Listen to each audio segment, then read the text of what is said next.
በዛሬው ዕለት የምናስበው እየተነገረው አንገቱን ያደነደነ እንደሚሰበር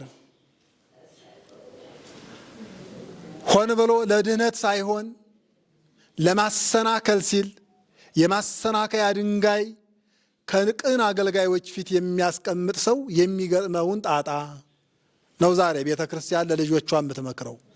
ክርስቶስ ይህን ዓለም አሳልፎ ወደፊት ለኃጥአን ፍዳን ለጻድቃን ዋጋን ለመስጠት የሚመጣበት ቀን ቅርብ እንደሆነ ቤተክርስቲያን የምታስተምርበት ቀን ነው።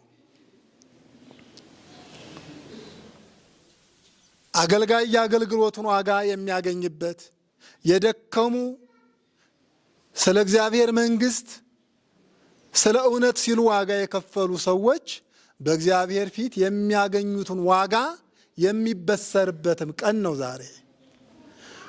ክፉና በጎ፣ ክፉዎችና እውነተኞች እንዲህ ተደባልቀው የሚኖሩበት ጊዜ ቅርብ እንደሆነ፣ እንክርዳዱም ወደ እሳት ስንዴው ወደ ጎተራ የሚከተትበት ጊዜ እንደሚመጣ የተነገረበት ቀን ነው ዛሬ።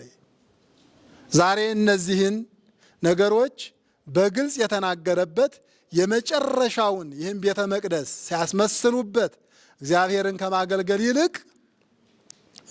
ከማገልገል ይልቅ ድሆችን የሚቀሙበት በማስመሰል አገልግሎት ሌሎቹን የሚዘርፉበትን አገልግሎታቸውን ነቅፎ ለአንዴና ለመጨረሻ ያ እነዚህ ክፉዎች ይሰበሰቡበት የነበረው ቤተ መቅደስ እንደሚፈርስ ትንቢት የተናገረበትም ቀን ነው። እየሰማችሁ ነው? ቤቴ ቤቴ ሲል ነበር አይደለ? ቤተ መቅደሱ የማን ቤት ነው? የማን ቤት ነው? ቤተ መቅደሱ የማን ቤት ነው? ቤቴ ቤቴ እያለ ተናግሮ በዛሬው ዕለት ግን መጨረሻ እነሱ ሲናገር ወይተርፍ ቤተክሙ በዶ፣ ቤታችሁ ምድረ በዳ ይሆናል ብሎ የተናገረበት ቀን ነው። እግዚአብሔር ከእንዲህ አይነት ቃል ይሰውረን። ቤቴ ይለው የነበረ ቤተ መቅደሴ ይለው የነበረ በእነዚህ ክፉዎች እውነትን ከመቀበል ይልቅ እውነትን እያጣመሙ የመጣውን የዓለምን ድህነት እውነትን በማስተባበል ለግድያ ምቹ ሁኔታን እየፈጠሩ በቤተ መቅደስ ይመክሩበት ነበር።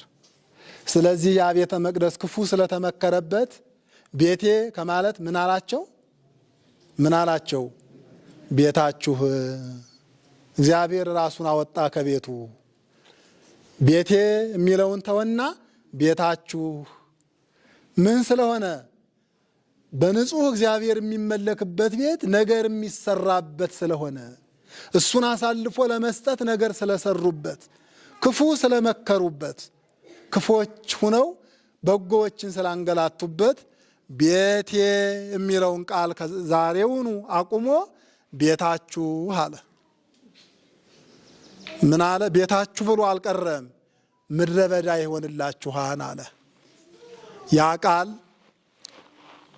ትንሽ ንስሐ ቢገቡ ተብሎ 70 ዓመት ዕድሜ የተሰጣቸው ከ70 ዓመት በኋላ 45 ዓመት ለመገንባት 45 ዓመት የጨረሰው እነ ነህምያ እነ ነቢዩ ዘካርያስ የደከሙበት ያ ቤተ መቅደስ ዶግ አመድ ሆነ። ምን ስላላቸው? ምን ስላላቸው? ቤታችሁ ምን ይሆናል ስላላቸው? ምድረ በዳ ይሆናል ስላላቸው። መቼ ነው ይሄን የተናገረው? ዛሬ። የዛሬዋን ሰሉስ የዛሬዋን መክሰኞ የምናስታውሰው እነዚህ ነገሮች የሆኑበትን አምላካችን እግዚአብሔር እንዲህ ብሎ ያስተማረበትን እኛም ደግሞ ከነዚህ አይነት ክፉ እርሾ እንድንጠበቅ የተማርንበትን ከፈሪሳውያን እርሾ ተጠበቁ አለ። ምን አለ? ሰምታችኋል? እስኪ ሁላችሁም በሉት ይህን ቃል። ከማን እርሾ? የፈሪሳውያን እርሾ አለ ዛሬ የለም። ስለዚህ ተጠበቁ የሚለው ማንን ነው? እነሱም ብቻ ነው? እኛንም ጭምር ነው? ያ እርሾ ካለ በእነሱ የደረሰው መከራም በእኛ ይደርሳል ማለት ነው። እግዚአብሔር የአንድ ዘመን አምላክ ነው አይደለም? የአንድ ዘመን አምላክ ብቻ ነው እንዴ? የዘላለም አምላክ ነው አይደል? የዛን ጊዜም አምላክ ነው፣ ዛሬም የዛን ጊዜም ጌታ ነው ዛሬም የዛን ጊዜ ይሰራ የነበረው ስልጣን ዛሬም የዛን ጊዜ የተናገረው ነገር ለዛሬም ነው አይደለም። አይሁድን ብቻ አይደለም ምን ወቅሰው ወገኖች፣ ፈሪሳውያን ብቻ አይደሉም ይሄ ቃል የሚወቅሰው እኛንም ነው አይደለም። እኛም እንድንመከርበት እንድንድንበት ነውና ስናነብ ይሁዳን ብቻ የምንወቅስበት፣ ስናነብ ፈሪሳውያንን ብቻ የምንወቅስበት፣ ስናነብ አይሁድን ብቻ የምንወቅስበት አይደለም። ይህ ቃል እኛም የምንወቀስበት ነው። እግዚአብሔር ከሁላችን ጋር ይሁን።